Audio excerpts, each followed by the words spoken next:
बिस्मिल्लाहिर्रहमानिर्रहीम। अस्सलाम वालेकुम नाज़रीन, मैं हूं आपका मेज़बान फैसल गुजर। नाज़रीन, आपने ये मकूला तो सुना होगा कि मरे कमारे शामदार। आइए आज हम आपको इसकी ज़िंदा मिसाल दिखाते हैं।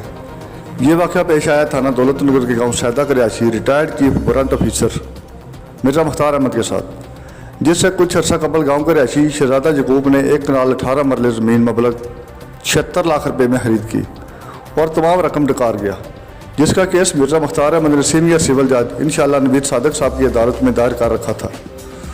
चंद माह कबल मिर्ज़ा मुख्तार अहमद की तबीयत ख़राब होने की वजह से वो अदालत ना जा सके, तो गांव के रिहायशी चौधरी मोहम्मद अकरम, जो कि गांव का नंबरदार भी है, ने नौसरबाजी और जैलसाजी से मिर्ज़ा मुख्तार अहमद से मुख्तारनामा लिखवा लिया और ख़ुद केस की पैरवी करने लगा। इसी दौरान केस की पैरवी के लिए मौजूद जज साहब के रीडर के नाम पर 1,60,000 रुपये और मौजूद जज साहब के नाम पर 2 लाख रुपये हथिया लिए, जो कि बाद मिर्ज़ा मुख्तार अहमद को पता चला कि उसके साथ नौसरबाजी करके रकम हथिया ली गई है।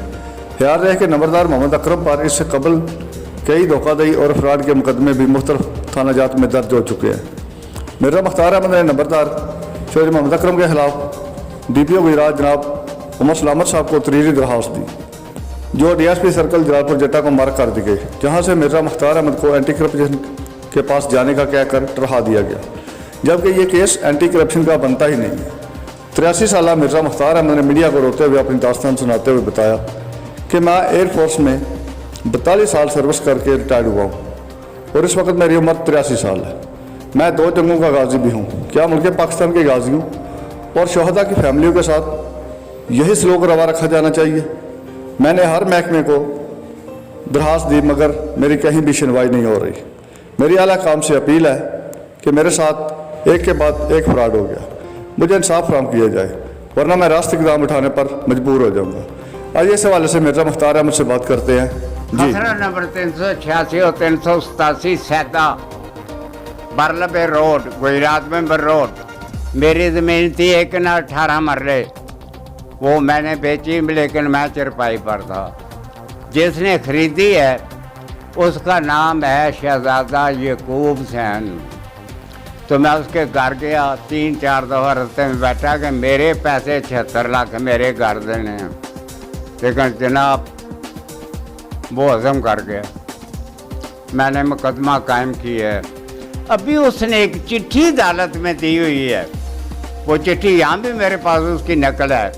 वहाँ लिखा हुआ है मैंने पैसे दे दिए हैं, बैंक में जमा करा दिए हैं। मैं पूछता हूँ पाकिस्तान के बैंक में कराए हैं, मेरे अकाउंट में कराए हैं?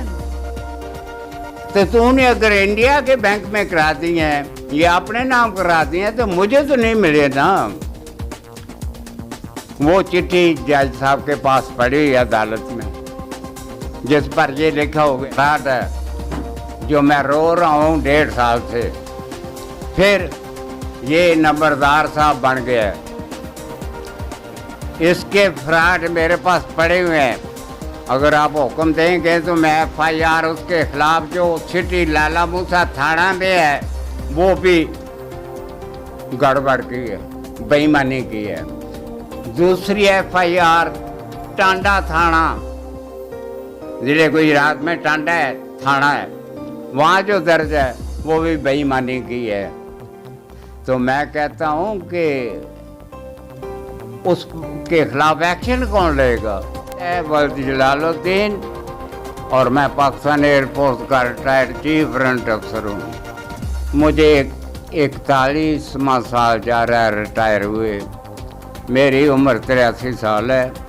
तो इस नंबरदार मोहम्मद अकरम ने मेरे साथ वो जैलसाजी की है, लेकिन मुझे अफसोस बहुत ये हो रहा है कि मैं जहाँ भी क्यों वहाँ सुनाई नहीं होती।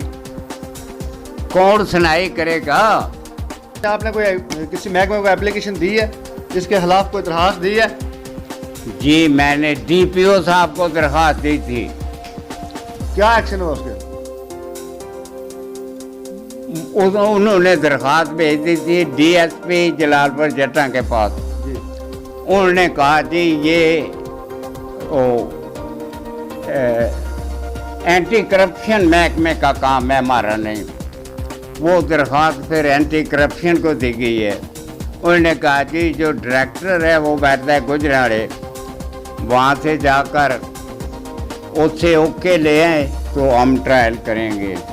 मेरी ये प्रॉब्लम जो है, ये मोहम्मद अकरम जो नंबरदार है, ये मेरे पास खुद आया था कि जनाब मैं आपकी खिदमत करता हूँ क्योंकि आप वहाँ नहीं जा सकते अदालत में। मैंने कहा ठीक है। 2-3 दिन के बाद कहता है कि मुझे मुख्तारनामा दे दें, मैं ही आया करूँ, आप बेशक ना आए। तो मैंने कहा मुख्तारनामा सिर्फ ये है कि आप जज साहब की अदालत में पेश हों और अगर ज़रूरत पड़े तो अपने वकील को टेलीफोन कर दो, बस। लेकिन उसने हज़ारों बातें वहाँ लिखी हुई हैं जिससे पता चलता है कि वो बेईमान है। तो जनाब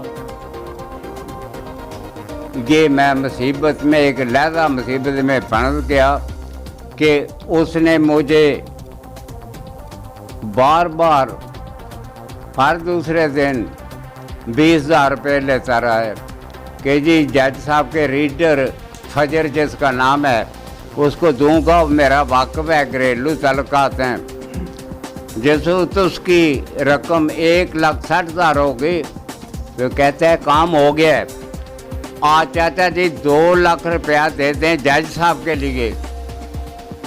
जज साहब का नाम जो है वो इंशाअल्लाह नवीद सादक है।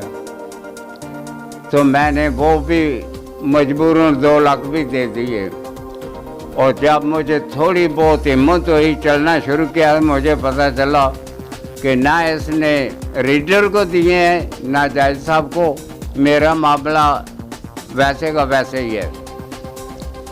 तो मैंने फिर DPO साहब के दरख्वास्त दी कि इस आदमी ने खुद अपनी खिदमत पेश की लेकिन मेरे साथ बेईमानी की और मुझसे 3,60,000 रुपया ये खा चुका है।